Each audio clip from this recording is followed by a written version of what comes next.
Mein Name ist Malte von Leburg und ich bin vom Team WinZip.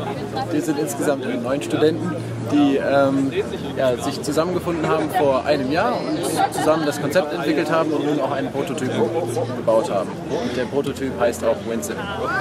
Es ist ein Kofferwindrad, da sich alles gut im Koffer verstauen lässt.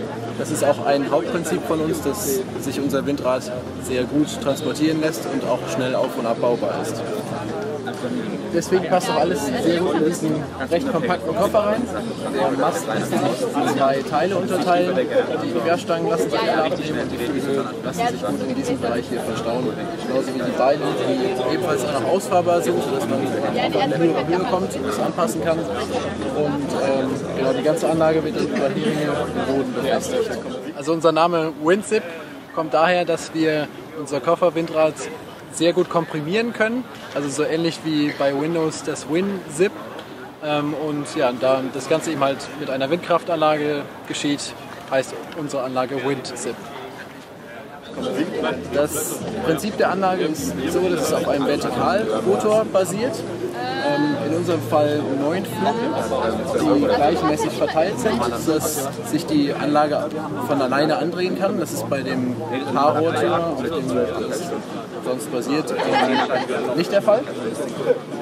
Und dann wird die Energie auf den Generator hier unten übertragen, der sich dreht und dann die Energie in eine Batterie einspeist, sodass man dann von der Batterie aus Strom für Anwendungen, für meinetwegen um eine Kamera zu laden oder einen Laptop zu laden, verwenden kann.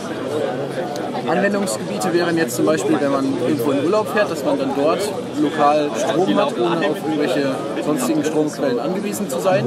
Oder auch meinetwegen im Bereich der Krisengebieten oder so, dass man die Anlage dort auch einsetzen kann. Also sie lässt sich auch gut auf einem Jeep obendrauf auf dem Dach oder auf einem Van und so weiter befestigen.